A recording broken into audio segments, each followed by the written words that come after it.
I'm on high.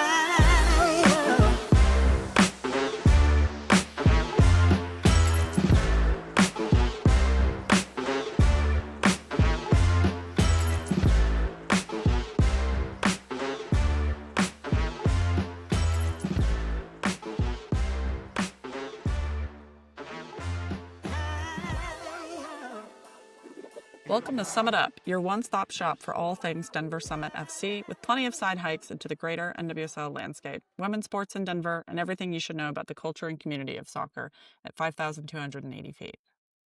Summit Up is part of the Bangarang soccer community, telling soccer stories a mile high in the sky and on until morning. Check out our Colorado Rapids sibling show, Pidcaster, and come play free pickup soccer with us all around the Denver metro area. Most importantly, we aim to be a collaborative human soccer show for community-minded soccer humans. So do your best corner flag slide right into our DMs. All right, let's kick it. I'm Hallie. With me today is Matt, and today we're going peak to peak on all the news you need to know. And then we've got an amazing long-form conversation for you in which we speak to Denver Summit FC General Manager Curt Johnson. You're not going to want to miss this one. All right, starting off peak to peak, something everybody already knew, Hallie Watt was made official. Terms were released on her acquisition as $75,000 in expansion allocation funds plus $37,500 in transfer funds to Orlando, along with her being loaned right back for the duration of the season. Another signing, the second signing in club history, was announced in Lourdes Bosch. She was purchased from A-League side Melbourne City and immediately loaned to Monterrey in Liga MX Femenil. Financial terms have yet to be disclosed. Lourdes is from Las Vegas, Nevada. She played her college ball at UNLV, Cal Baptist, and then joined Melbourne City, where she put up 4 goals across 22 appearances. We reached out to welcome Lourdes, and she said she can't wait to get started. Hallie, what's your scouting report on our first 2 players? Yeah, I think Hallie Watt brings championship experience at an age where she's probably just hitting her prime. She's a versatile wide player, likes to get in the box. In addition to that, I think she'll be a really positive presence to have in the locker room, a good mentor to younger players who maybe haven't always been the stars of their teams or part of the U.S. Women's National Team senior setup, but a consistent starter on great teams. And I expect her to be able to start and contribute in Denver right off the bat. I also think the fee was pretty good value. We discussed with Curt a bit later some of the limitations around expansion and how you build these rosters within the confines of the league. And I think she was a good start of a statement of intent for doing that. Lourdes went undrafted in the NWSL. She's coming out of mid-major universities, maybe didn't kind of get the exposure of other players, but she found somewhere to continue playing professionally, probably knowing that the league had expansion in mind and hoping to get one of those spots. In addition to the goals she had last season, she also had 9 assists, which put her in the 99th percentile of the Australian League. She ranks highly in both progressive dribbling and progressive passing, so really looks to break those defensive lines for her teammates and set them up for goals as well. So I think that's something to keep an eye on. She made her debut for the Mexican national team in May.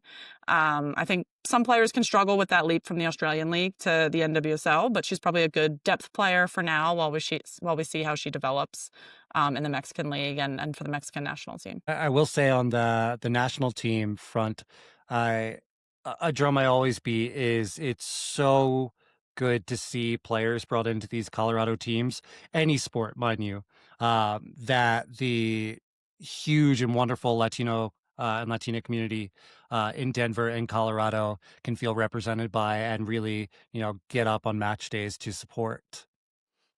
Speaking of match days, too hot to handle properly.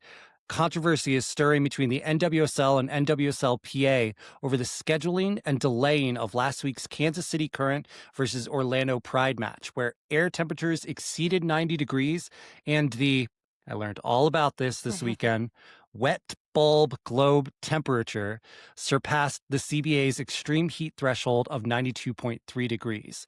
I know this was big news because not only did you point this out, Hallie, but my partner, Allie, who's not much of like a soccer head, she was like, have you seen what's going on in the NWSL yesterday? So walk us through that. Yeah, so this game was originally scheduled to kick off around 3 p.m. local time in Kansas City. It was delayed about 10 minutes to start for a WNBA overage on TV coverage, but ultimately ended up with a 3.5 hour delay. I think the frustrating part of this delay was that it seemed predictable, and yet the decision wasn't made until after the teams already warmed up, and you had a stadium full of, 11,000 fans, and it was called off just before kickoff. It's currently being reported by The Athletic that the NWSLPA raised concerns over this fixture all the way back in January when the schedule was first announced, that, 3 p.m. in August in Kansas City is likely to be a pretty hot kickoff time. Both teams supposedly raised the issue Saturday morning at about 10:30 a.m. Again, kind of asking for it to be delayed till sunset, nighttime, let things cool down a bit. But the league and Commissioner Berman are reported to have really wanted to accommodate that CBS broadcasting window and that national audience, and that supposedly the league was at risk of losing millions if they could not fulfill that TV slot, probably ad revenue and other things attached to that.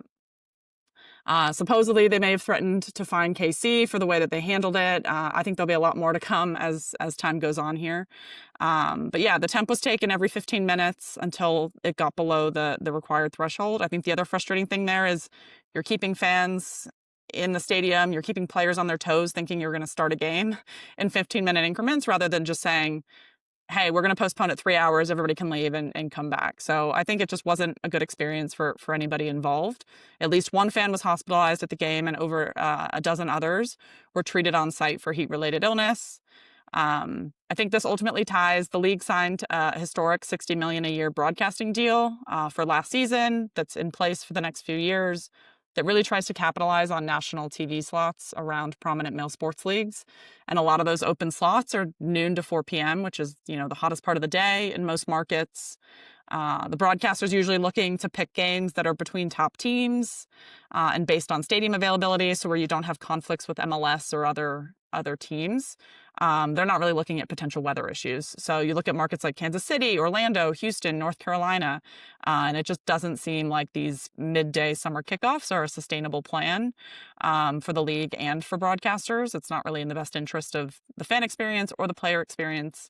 So it'll be an interesting topic to keep an eye on here, as that deal still has quite a few years left on it. All right. So I I read a bunch of articles about this, and I'm still pretty torn. I first want to shout out the supporters group because I think it might have been the New York Times article, maybe the Athletic article, that stated they had the liquid IV powder, and they're readily passing that out to help quell the dehydration of fans in attendance. So good on them to be prepared and be handing out aid wherever possible.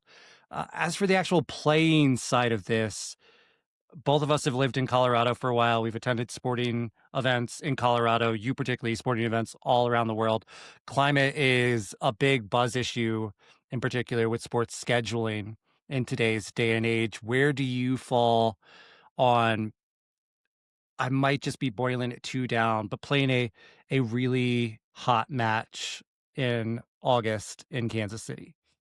Yeah, I mean, I think ultimately, I want to pull the stats. I don't know off the top of my head, but there's a pretty high percentage of national TV windows this season that have been missed, and like a random replay has had to go on a national window. So I guess the argument is that exposure better than a 7 p.m. kickoff on a different channel that's maybe not in as many households, but you put out a better product, and you have a higher likelihood of getting those games off. Um, yeah, I'm curious to see how this impacts Denver. I think, some of the dryness might help us, but with our own stadium control, like the teams that have their own stadiums are most likely to get those TV slots because you're not worrying about an MLS team or another team using that stadium later that day. So I do think we'll see this impact us next season. I think we'll probably get some of these daytime slots. But yeah, ultimately, like the game was pretty dead. I won't skip ahead to results here, but Yeah. there was no goals. It was pretty dead rubber. Players were probably tired, not properly hydrated, probably didn't have proper nutrition because they didn't know when that game was going to happen. So ultimately, you missed the TV window. The game went on online only, and the game was not very good. So I guess I think there's probably a way to find other TV providers. I don't think necessarily streaming only is the answer. But are there other networks you can work with?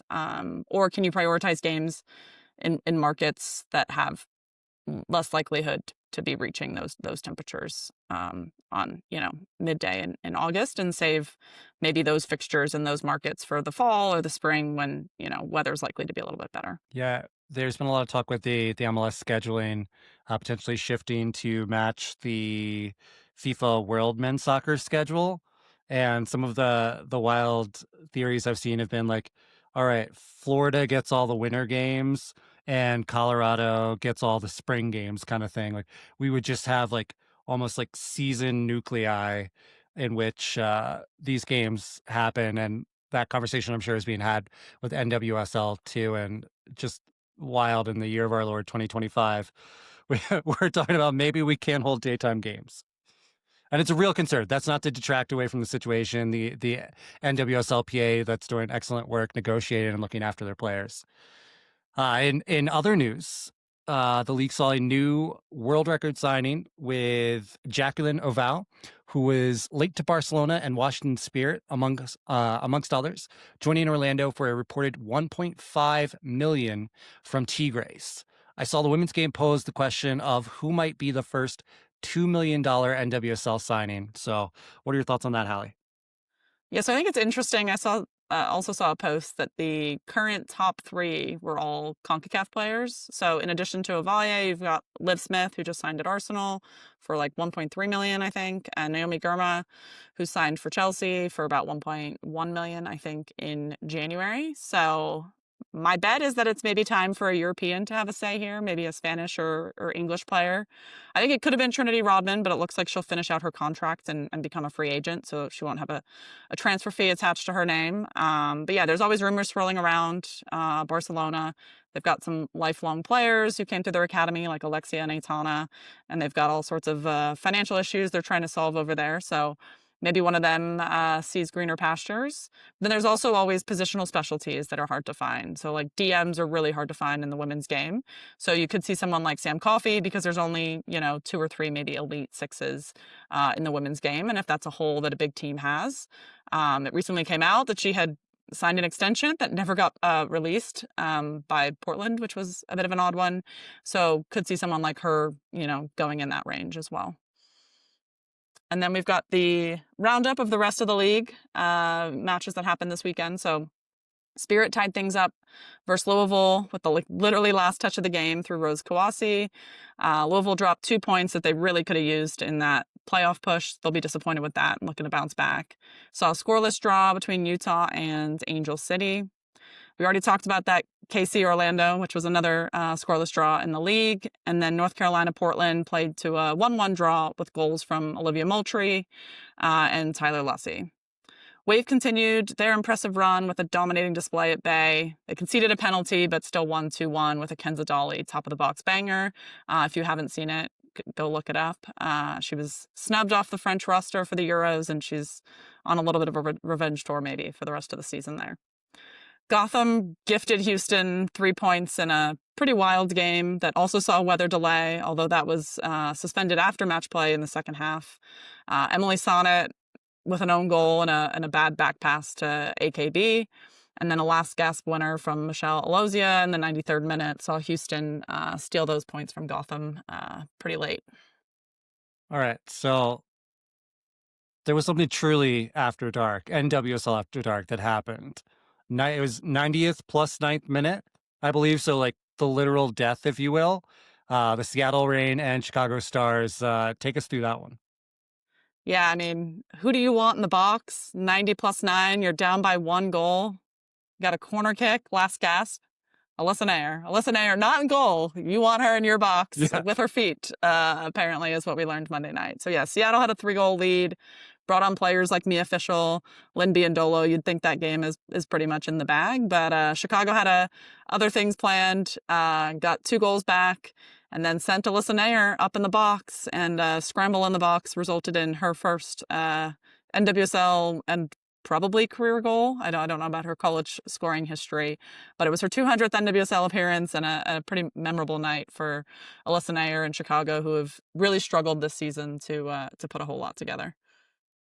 I remember doing the Alyssa Nair, she's here, she's near, she's every fucking where chance. And not in my wildest dreams did I think that everywhere extended to being the game winning goal scorer in 90+9. That's good on her. Yeah, incredible. Well, any other matchups you're looking forward to as we hit this weekend slate? Yeah, so we had an early one, a rare Thursday night slate game last night with Orlando in Angel City. Allie Watt posted the highest XG of the game. Unfortunately, she did not score, but she did have a 1v1 with the keeper in the box that was saved, and she later hit the post of the upper 90. And I already find myself wanting to fight anyone who tackles and injures her in a game. I'm like, back away from our girl.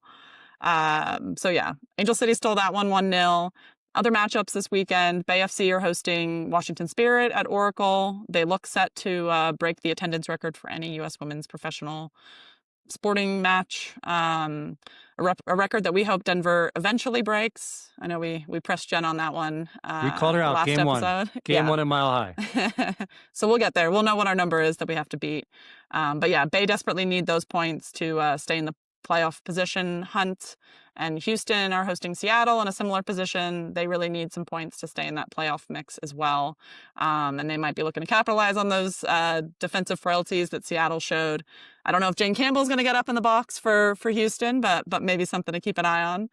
And then Kansas City travels to Portland, who are forecasted to have a 100-degree high, which for the Pacific Northwest is rare. But it is a nighttime kickoff, so we're hoping things drop and they can avoid another weather delay out there this weekend. Yeah, just slightly related. One of my favorite restaurants is a food truck stall in Portland called Fry Baby. They do amazing Korean fried chicken, and they posted on Instagram earlier today. It's too hot. We can't fry for you guys, so hopefully we'll see you Sunday. Yeah, for I real. think that really speaks to what the heat can do there. Yeah, and they're on artificial turf, so there's always an Oh, extra added layer there with the way the plastic and the rubber absorbs the heat. So yeah, fingers crossed for things out there this weekend. absolutely. In other news, Denver Summit FC's first supporters group, known previously as For Denver FC, has announced their new brand as the 14ers. They'll be throwing a social Saturday at 3 p.m. at the DNVR bar right down there at Colfax and York to celebrate. I'll be there selling Bangarang's newly released local artist shirt, collaboration from Amber Anderson and Abstract Denver, depicting a fierce-looking, definitely not copyrighted blue horse melting some frozen water from the Colorado state logo with its laser eyes. We're donating proceeds to Colorado Immigrants' Rights Coalition to help support the amazing work they do in and around Denver and the state at large. So come out, support some supporters, become one yourself, help CIRC keep our beloved friends and families here in Colorado safe and represented. This is a cause very near and dear to our hearts. I mean, all of it is. Soccer culture is human culture, and these are soccer humans. Definitely. Well, that's what we've got to keep you up to speed, and I think it's time we launch into the part you've probably all been waiting for, our interview with Denver Summit FC General Manager Curt Johnson.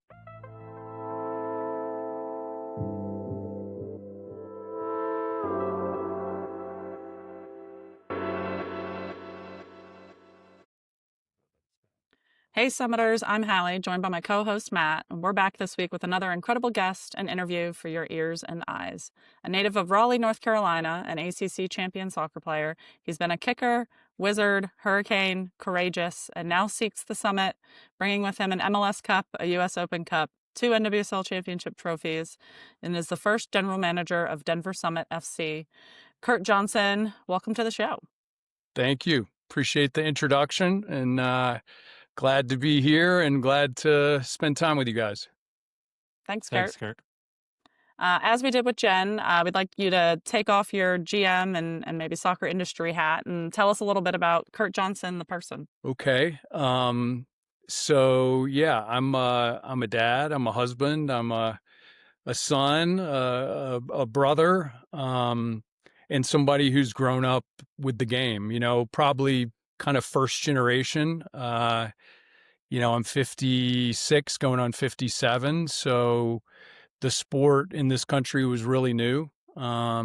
when I started playing when I was 7, and I've grown up around the game. It's shaped me. It's certainly part of my DNA. But family, soccer, sports in general. I'm a huge sports fan of all shapes and sizes. Um, Love to travel. Thrilled to be in Denver and be able to experience all that Colorado offers. So yeah, I could go on and on, but that gives you a little taste. All right. On your days off, what are you filling them with? Well, we just talked about finding me a pickup soccer game that will have a 56-year-old slow guy, but that's certainly a part of the last 15, 20, 25 years, getting in a game, exercising, travel. I love the beach, love to ski, love spending time with my kids. I've got a son who's 25 and a daughter who's 27 and a wife. So they keep me busy and out of trouble. Nice. Well, getting back to the industry side of things, outside of your time with that bunch of jerks at the Carolina Hurricanes, you've been soccer through and through, from playing for the NC State Wolfpack to this historic first to do the role job in Denver. Can you take us down memory lane and recount the soccer trajectory that got you here? Yeah, I mean, it kind of probably came out of nowhere in a sense because I grew up in Raleigh. The Capillary Soccer League was just getting started when I was, 5, 6, 7. And basically you had to be 7 years old to participate.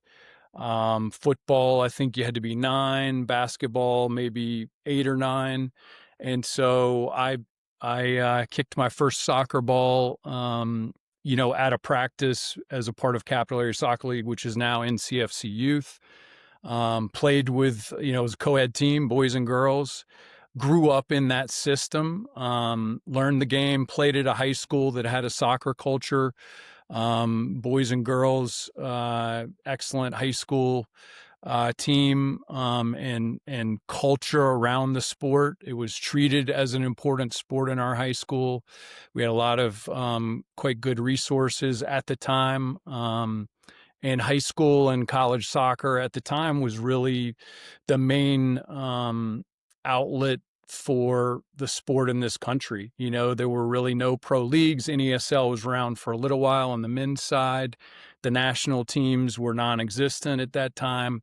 So you really were either in a culture like a high school or a youth club that had the beginnings of a soccer culture, or you were not. And I was fortunate to be in Raleigh, North Carolina, where there were people that were kind of on the cutting edge of growing the game in this country. And I was a sports fan as well. I was passionate about being involved with sports. I had no idea I would end up as a coach or a GM. I just wanted to be a part of sports. And over time, the sport of soccer grew, and there were opportunities from a professional standpoint. And, not so much playing for me because I was early on in the development, but on the business side. And I took that ball and ran with it, and haven't looked back.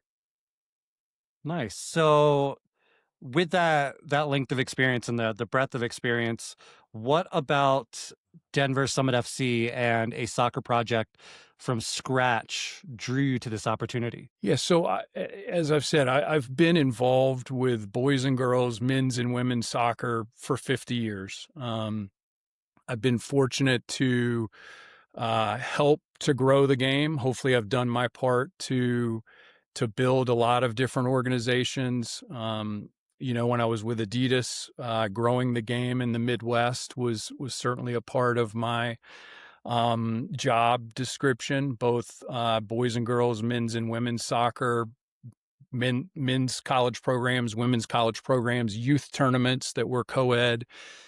And so I've been immersed in the game at all levels, both genders, for my entire professional career. I became a general manager in the late 90s. That kind of confluence of the business side and the sporting side is what really intrigued me about the game and where I felt was kind of my expertise, if you will. Certainly honed that over the years and been proud to be, as you said, a part of the Kickers, the Wizards, now Sporting Kansas City, North Carolina Courage, and North Carolina Football Club, and now Denver, Summit FC. I see this as kind of the culmination of all the different experiences that I've had. I've been a part of building and rebuilding organizations, but I've never, sorry, I got a fly around me.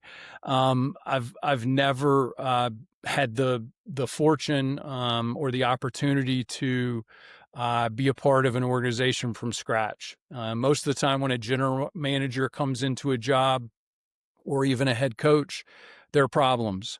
And obviously, this is just the opposite. Incredible resources, incredible support, facility building, a marketplace that is, a fantastic part of the game nationally, and has so many incredible alums. I'm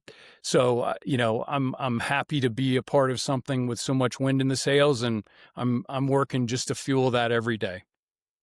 I just want to take a second to draw back to Jen said a similar thing when we interviewed her about Denver Summit FC being an opportunity as such a creative and systems blank slate that I think what you just mirrored there, getting to come in and start from scratch is just sounds like a luxury. It is. There are a lot of situations out there where owners are visionary and have a plan, and can state that plan very articulately. There are very few situations where the vision in a short time matches the actions. And this ownership group led by Rob Cohen, um, it's a group that has gotten so much done during the expansion process. It's impressive. Um, and I would say that was one of the key things that attracted me to the opportunity. The vision is there, but again, a lot of people have vision. Not as many people are able to get things done, and galvanize the community like this ownership group has done. And for me, it was a no-brainer. I had followed the expansion process and was very familiar with the bid. I was also very familiar with the competition that the bid had in other cities. But that in combination with Rob, his leadership, the other owners, Jen and her skill set and her leadership, the history of soccer in this community, all of it, made it a no-brainer for me. The NWSL has an incredibly dedicated and well-versed fanscape, and as such, are very familiar with the Sally Yates report and the shortcomings in the NWSL that it exposed. Naturally, your hiring drew some attention, as your GM mentioned, with one of the teams in the report, findings related to improper balances of power between coaches and players, management of injuries, amongst other things. We're not here to relitigate those findings, but what we would like to ask is, what should this community know of that period and what you've learned through that process? And what have you done differently in the years since to build trust back with players and fans in that time?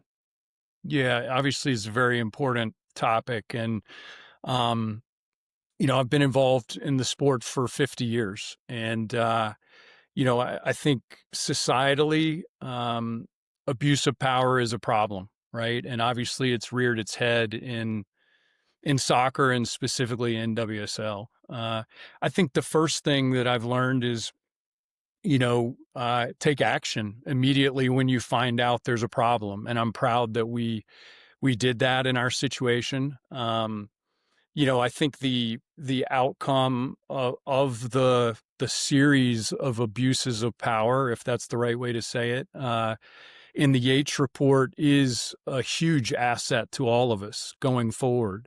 And, we're using those tools and those resources that basically were created as a result of the Yates report in our hiring processes now. So, we're a better league for that. We'll be a better organization because of what the league has been through.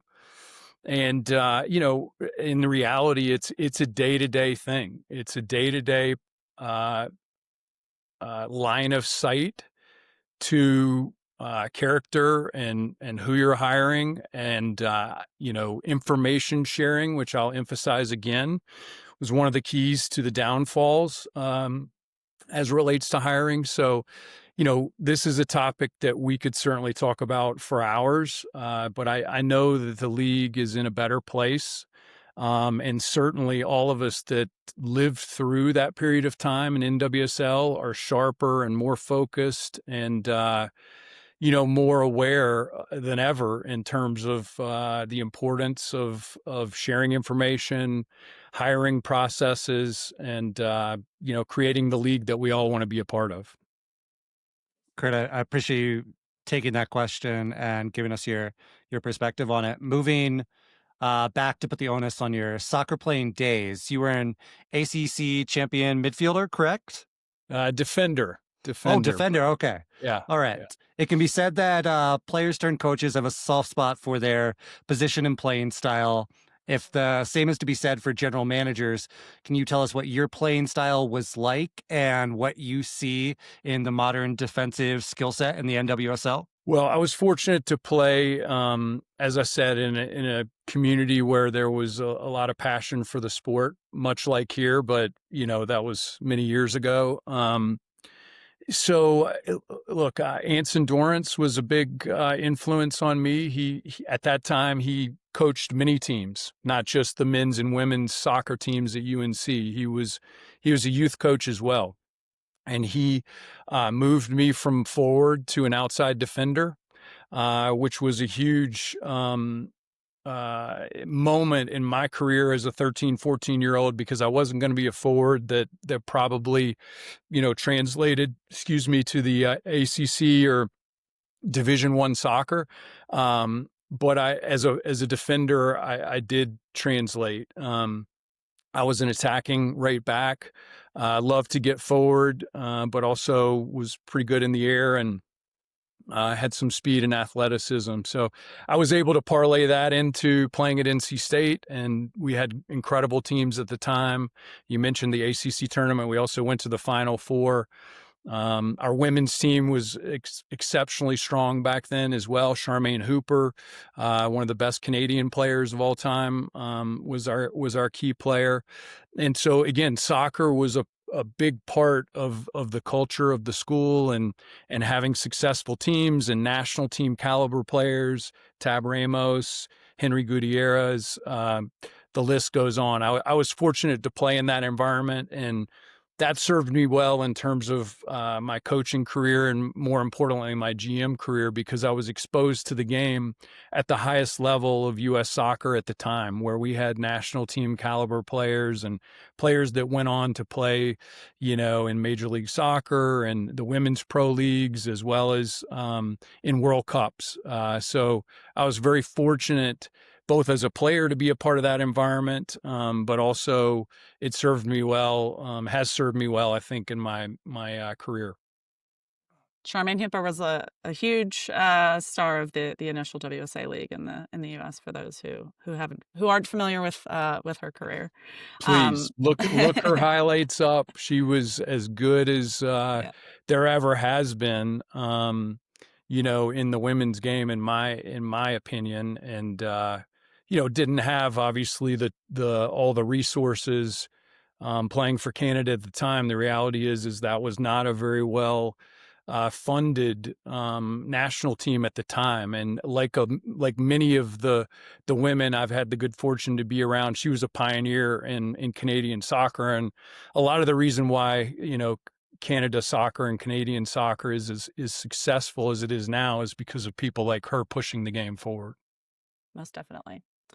Continuing positionally, I guess, what's your philosophy behind building a competitive roster from scratch? What can we expect from this team when they take the field? What are you looking for when you're talking to potential players? How do you find the right balance between experience and youth and local ties versus international talent? How are you approaching this whole project? Yeah, I think the first aspect of how we're approaching it is we want to be successful right away. You use the word competitive, and I'll take it up a couple of notches from being competitive. Our goal is to be successful right away, to compete with the best teams right away, to be in the playoffs, to challenge for trophies. And historically, if you look across professional soccer, that's not easy to do, especially in a salary cap league where the competition is so equal, and from top to bottom, any team can win on any given day. It'll be very difficult, but we're going after players, you know, that understand NWSL and how challenging a league it is, have lived and breathed it in NWSL or a high standard elsewhere, because you can't replicate that. You can't, just make it up. You have to have experienced it. So, from our head coach choice in Nick Cushing to, an Allie Watt signing, we're going to look to sign players that have already had success so they know what it looks like. And having said that, it needs to be a balanced roster, right? You need to have veterans, you need to have people with experience. You also need to have people that are entering the primes of their careers, as well as younger players that are going to push the older ones, and contribute as quickly as possible. So, we'll build it through free agency. We'll build it through transfers and trades. And we'll be ready come January to get to work on the field and have a successful season. You caught a bit of our next question there about Allie Watt. She's been in the league for 5 years. Most notably, you drafted her in North Carolina in the 2020 college draft as the sixth Yeah. overall pick. She's a reigning NWSL champion with Orlando last year. Um, we see the declaration of intent. I think, the community is excited about her kind of pioneering this squad. You mentioned a bit about, free agency. We don't have the college draft anymore. We don't have an expansion draft.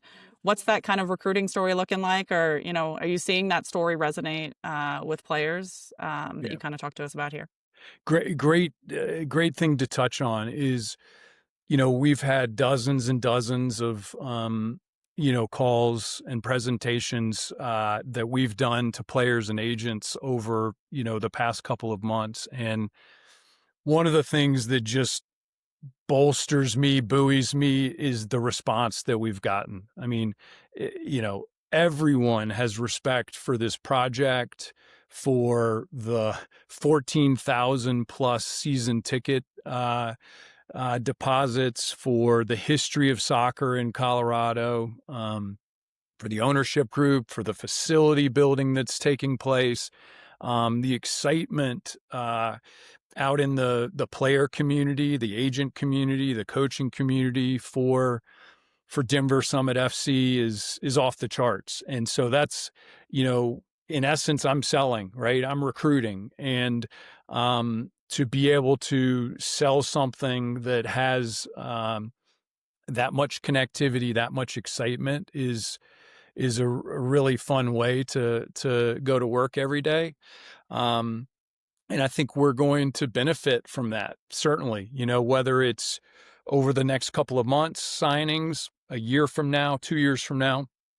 I think we are set up well in this age of free agency. I think free agents are absolutely going to want to come here. And it's just a matter of time, as we know, that each player will become a free agent. If you can, just to draw on something you said, pull back the curtain a little bit. When you're making the pitches to these agents, to these players, what does that look like from your standpoint? Are we talking a deck, phone calls, in-person meetings? I think it's all of the above. But the key, the foundational piece is a deck that, talks about everything from Denver, climate, great aspects of living in Denver and in Colorado, to our incredible diverse ownership group, the facility aspect of this, and Rob's vision for the organization. Creating a place where every player wants to play here, every coach wants to coach here, and every executive wants to work in the organization, and creating a day-to-day fan environment, a game day environment that that fans are really enthusiastic and proud to be a part of. Can you confirm or deny that Casa Bonita is in that pitch deck? I cannot confirm or deny. Team outing to the Casa Bonita. Done. So speaking of making the pitch, I think Allie made the pitch phenomenally when she was signed. She was quoted as saying, "Coming home to Colorado means everything. I'm not just playing the game I love. I'm representing the place that shaped me in front of the people who have always believed in me." Have you sent this exact message? And I'm going to take a deep breath before I say this, to Mallory Swanson, Lindsay Heap, Sophia Smith, Ryan Williams, Allie Schlegel, Evelyn Shores, Kristen Hamilton, Shay Holmes, Alex Loera, Jordan Baggett, Sammy Feller, Jalen Howe? I think listeners and you get the point. Really, though, how important will the Colorado talent pool be in building this initial roster and pipeline that continues to feed it? Well, I can tell you it's important enough that on my whiteboard here, I've got a few more names than you listed. To round out the list of Colorado players, some of which we can, freely talk with, and some of which are not free agents, and it's not possible. But the reality is that to create what we want to create, Allie and players like her are the foundational pieces. This is a community, as you both know very well, that has produced fantastic players. And there's no way we reach our full potential without having many of those players on our roster and contributing to the development of more of those players over the years that will then play for Summit FC. So it's not a 1-day thing or a 2-month set of conversation. This is going to be a building block of everything that we do, is to attract the best of the best alums of college soccer of Colorado soccer, for lack of a better way of saying it, not today, not tomorrow, but forever. Because that's the region that we live in, and that's the type of soccer that's played here. And it's a cultural thing in the locker room. Allie articulated it incredibly well, what it means to be able to play for your community. At the end of the day, that's what is going to stand the test of time for the pro club. I'll be gone, right? Others will come and go, that type of thing. But what we'll build here is a place that will be home for not only players, but also the coaches that reach the highest level that are from the area, front office workers, part-time people, et cetera, et cetera. Now, obviously, the draft is gone, but with your time in North Carolina, you were also privy to a very good collegiate soccer program to draw players from. What will school systems like University of Denver, University of Colorado look like in the grand scheme of things as Summit starts to build out their future platforms? Yeah, I mean, the college aspect of the game is really, really important. And, there will be more and more young players that go straight from their youth environments to professional environments. We're seeing that, over the last couple of years in NWSL and throughout the world. That will happen. But of course, the college programs in the area are going to continue to be really important to the development of the game. And I'm a product of college soccer. I understand the all that it gives to a player, and all the benefits that are there from a development as well as a a mental health standpoint, a maturation standpoint, all those different areas. So we'll be advocates of the college game. Absolutely. Look forward to working with and recruiting, college players from throughout Colorado. We touched on this a little bit earlier, but the latest CBA ended both the college and expansion drafts and invented some NWSL specific terminology such as allocation dollars and this net transfer cap. And then the league announced that Denver and Boston are going to receive $1 million of allocation money and a higher cap on that net transfer cap for the first season. Can you take us through some of the nerdery of those roster mechanisms, how you've navigated this monopoly money that most people kind of see as we look to building the squad for 2026? Yeah, it's it's one of those things where I think we'll all be evaluating it 12 months from now and then 24 months from now as the next cycle of expansion probably takes place. What is the right way for to make sure that expansion teams, you're putting on my league hat, what is the right way for expansion teams to be built? Is it through drafts? Is it through additional mechanisms like allocation money and transfer money and that type of thing? To be determined, but hey, we'll work with what we have. Some say we have a short timeline, and although it's certainly not a long timeline, when the Courage came to North Carolina, we had weeks, not months. And yes, it was different because we had, a team, but in some ways it wasn't different. We had to put together a training camp. We had to re-sign a lot of players, et cetera, et cetera. So I'm certainly not going to use lack of time or timelines as an excuse. I think we've got the resources to be successful. Like I said, we, as far as free agents go, and a destination that basically any player in the world would want to be a part of, this is it. That doesn't mean that we're going to get every great player because there's a lot of competition out there, but we have a lot to sell. We have a lot for players here as well as coaches, and the allocation money and transfer money are key tools for that. One way of looking at allocation money is it's just in essence kind of a golden ticket pool of money that you can use in a lot of different ways. Whereas transfer money, which we have the benefit of having some over and above what other teams have other than Boston from an expansion standpoint, that obviously has to be used in a very specific way. Trades, transfers, that type of thing. So look, we're going to use it in the smartest fashion that we can to build a team that can be successful right away.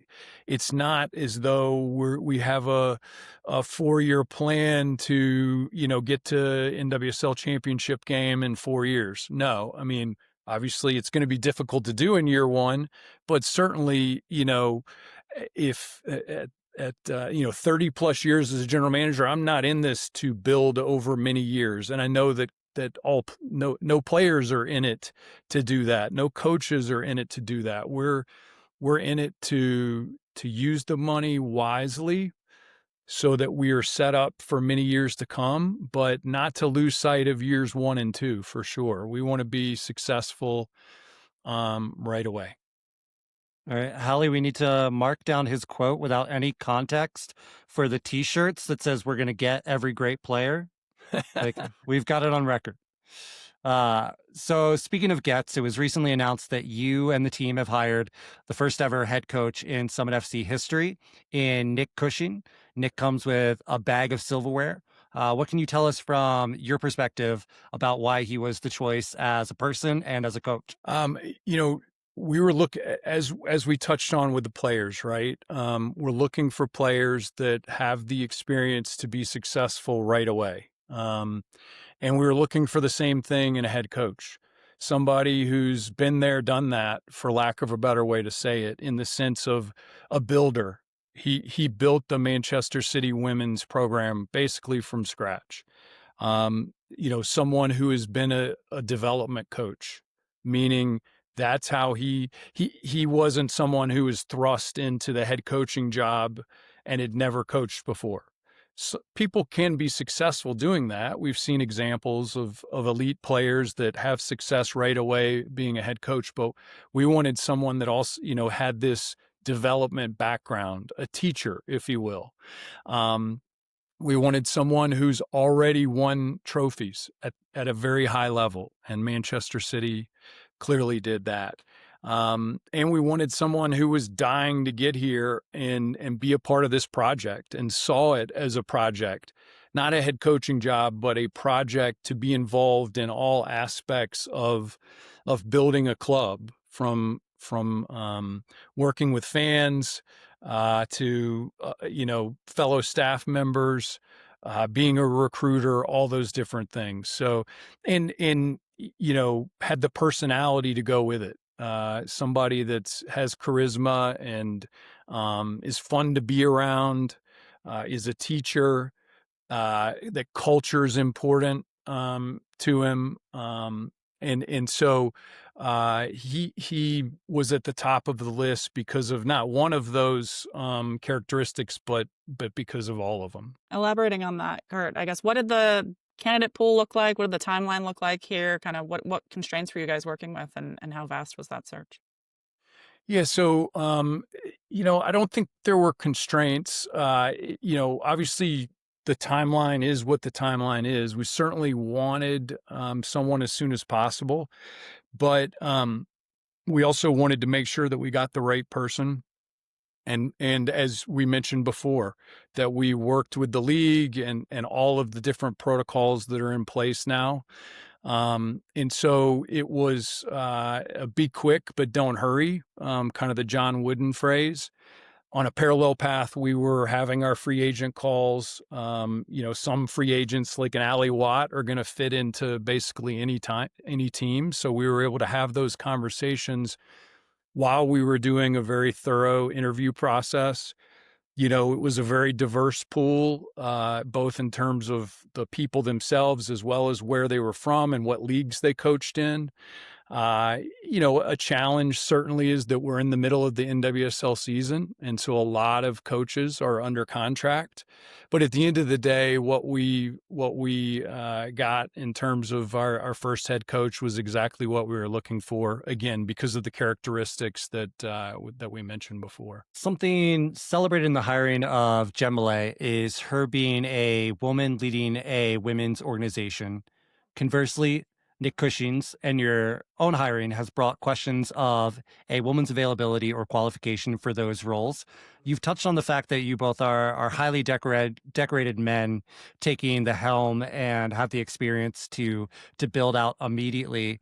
How can the organization and the NWSL on whole create more highly decorated and day one ready women coaches, GMs, presidents in the ecosystem? Yeah.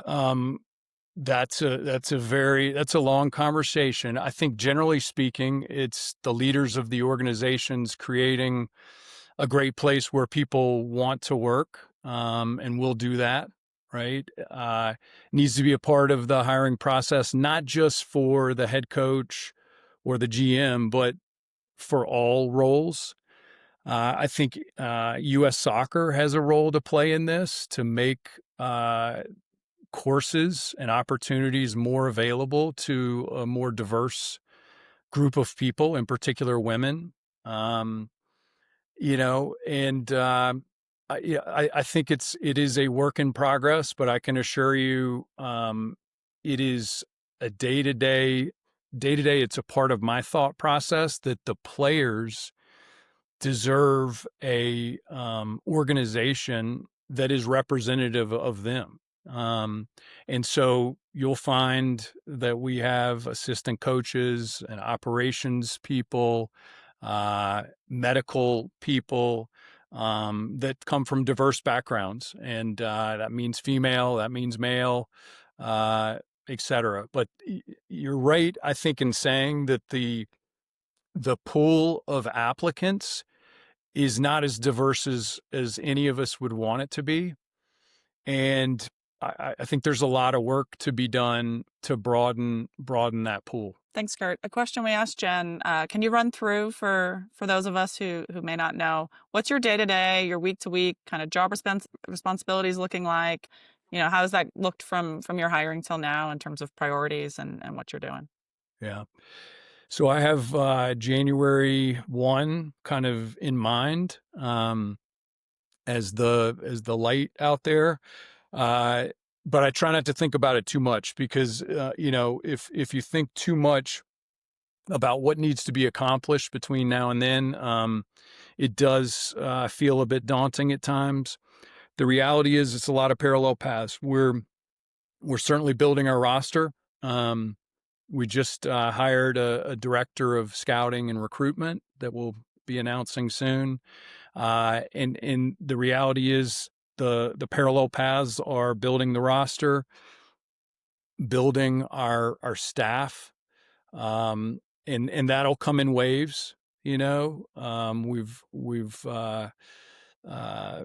hired a few folks. I would say, late October, November, as the NWSL season ends, that will be when when those people come on board, and we'll finalize those that have not been hired around that timeline. And at the end of the day, we will have about 25 technical staff members and obviously 26 or so players. So the focus is on recruiting and hiring staff and coaches, while at the same time, creating an entity that and a team and a culture that can hit the ground running in mid-January when everyone reports. So there certainly will be some moments in time as we get into the fall where it'll be less about the recruitment, and more about the culture and the common bonds and be feeling as a group and as a team when we enter into preseason in January. So going back to your U.S. club soccer days, and I recently got to attend the National Premier League's championship at Dick's Sporting Goods Park. How do you view the current soccer hierarchy or landscape in America? Whew. I know, a whole nother hour. Yeah. What exactly you talking about from a professional women's soccer standpoint, or give me a I little think from more both. detail on that, if you would.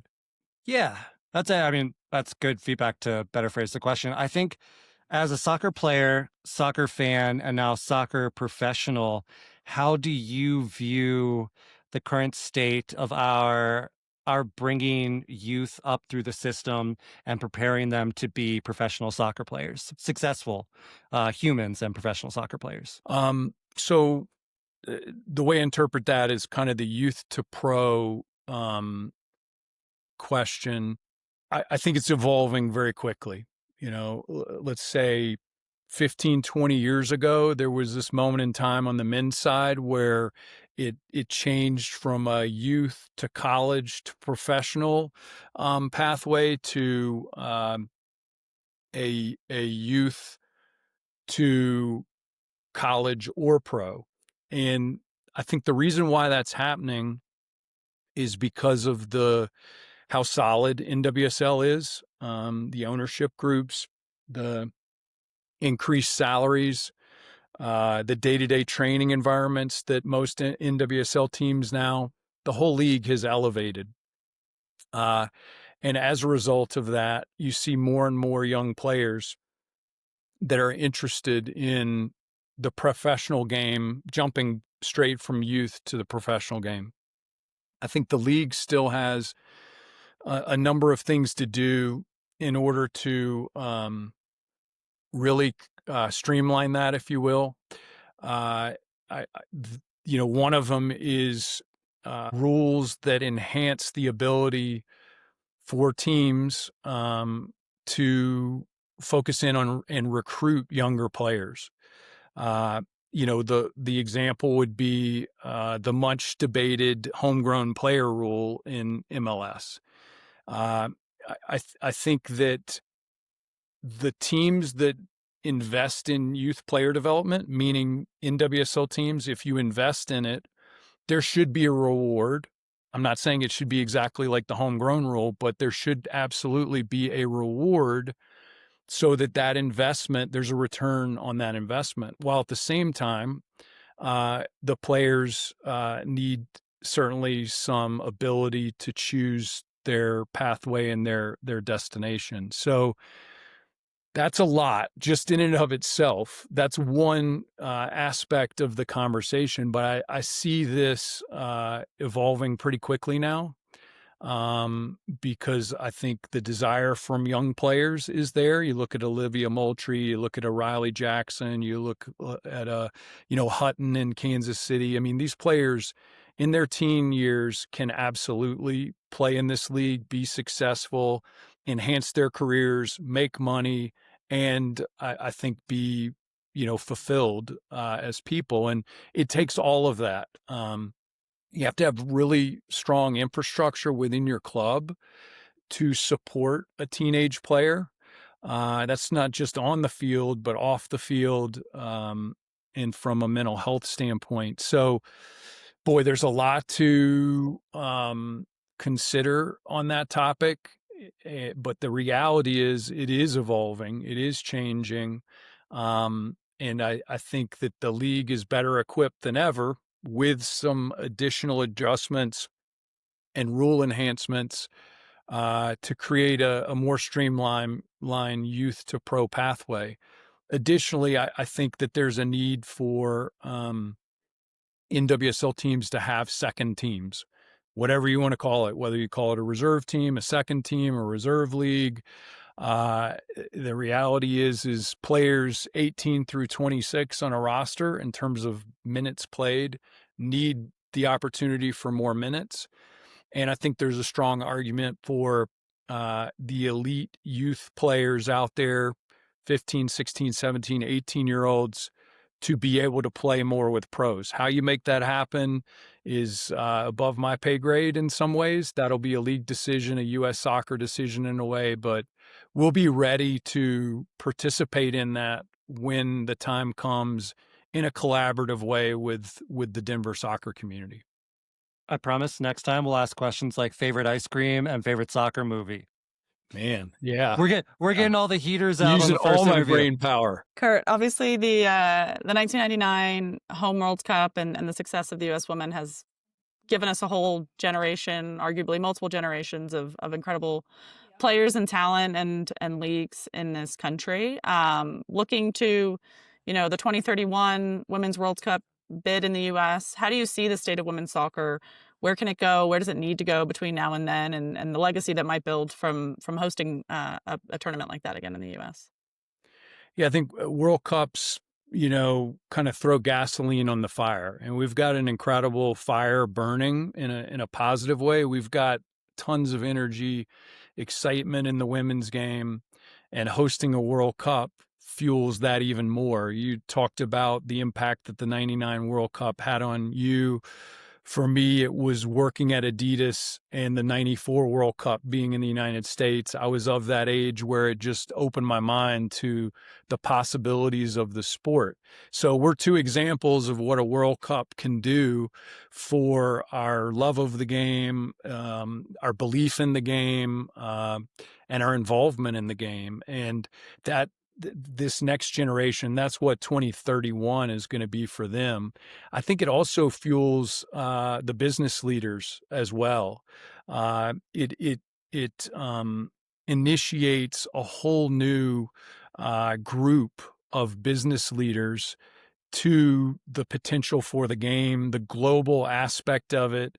We're still just scratching the surface of the potential of NWSL, our U.S. women's national team, as well as the sport as a whole. I mean, think about that. I believe that we're just scratching the surface, and a World Cup on home soil just fuels that. So I think it's going to be incredibly positive in so many ways, from a participation standpoint, from a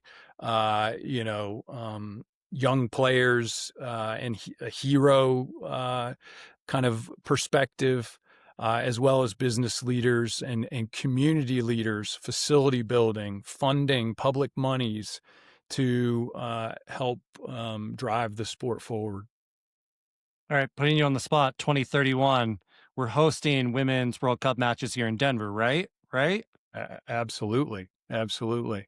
That's not putting me on the spot. That's the easy one. That's the easiest question you've given all day. Amazing. All right. NWSL recently held its rivalry weekend when it returned from break. Have you, in your hiring and this process, started to feel any potential summit rivalries brewing? Maybe the team on the wrong side of the Rockies, the one that puts too much ketchup in their barbecue to our east, or back home, your home, the Vinegar Barbecue Truthers in Cary, North Carolina? All the above, and I think that there's going to be a natural rivalry with Boston. We're entering at the same time, and people are going to compare the two from now until eternity, for that reason. And so that certainly will be, a fun and interesting rivalry. I think across the mountain, our friends in Utah, certainly there has to be one there. I don't know. Do we have a favorite barbecue here? I don't know if we can. I don't know if the North Carolina barbecue route is the one to go, but I'm all for it if there is. Not barbecue, but check out Rise Up Biscuit Company. I think it's a couple from Raleigh Okay, that moved out to Colorado. They have, I believe, two, one down by DU and one up here by Sloan's Lake. Fantastic. outstanding. Okay, so maybe it's the biscuit rivalry. Yeah, All right, Curt, we'll last all we'll question. we'll all get much larger as a result of that. That's where the pickup soccer comes in. Yeah, Exactly. But you can't just play once a day, once a week. You got to play once a day. Yeah. that's fair. All right, Curt. Thanks for your time. We've got one more question for you here, and you've got a lot of pressure. Jen gave an all-timer answer to this question, but what do you want the legacy of this team to look like over the next 5, 20, 10, 20 years, as you said, maybe beyond your time at this club? Well, look, I think first of all, I want it to be woven into the fabric of the community. I want everybody that grows up in this community to know about Denver Summit FC, for um, moms to hand their passion down to their daughters, and dads to hand their passion down to their sons, and cross those lines, and it to be something that is a part of the DNA of families.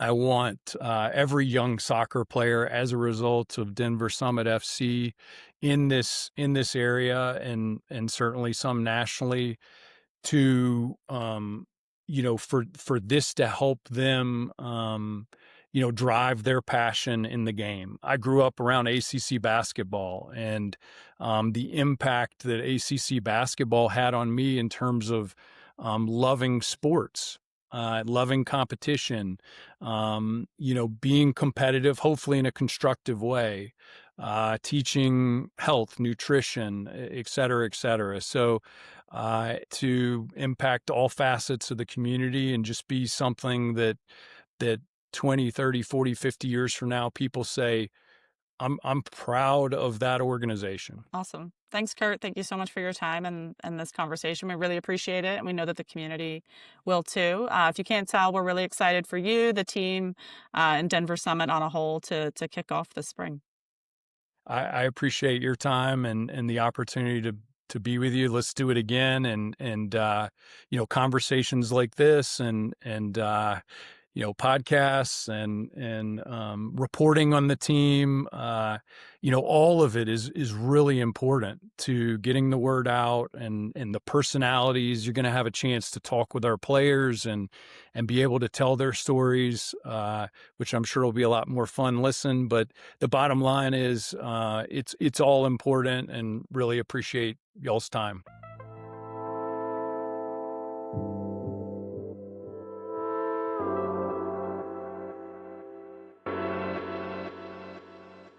Man, that was a great conversation with Curt. I really appreciate how patient with our questions and thoughtful answering both he and Jen have been. I think it's a real testament to Summit FC and the people they've hired to lead their organization as to their eagerness to meet the people where they are and to kind of grow the lexicon of which people in our community are talking about this team together. What did you think, Hallie?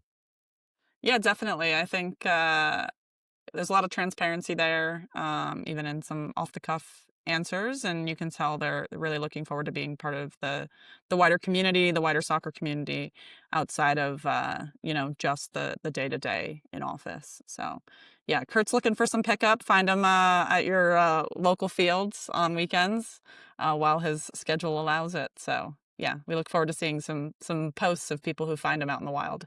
Hallie, you said you are too, so I'm going to be bringing scouting reports on both you and Curt onto the show directly after we all play together. All right, we'll do our best. No slide tackles. That's my only rule. Yeah, no slide tackles. Could you imagine like the report GM Curt Johnson on the injured list tackled by Summit Up podcaster Hallie Guarno? Yeah, I might lose privileges to attending matches if that were to happen. So we'll see. Yeah, I wonder if in the history of like game coverage, a press credential has ever been revoked due to particularly animated extracurricular pickup play. Only one way to find out. Definitely. Well, I think that wraps us up for episode 2.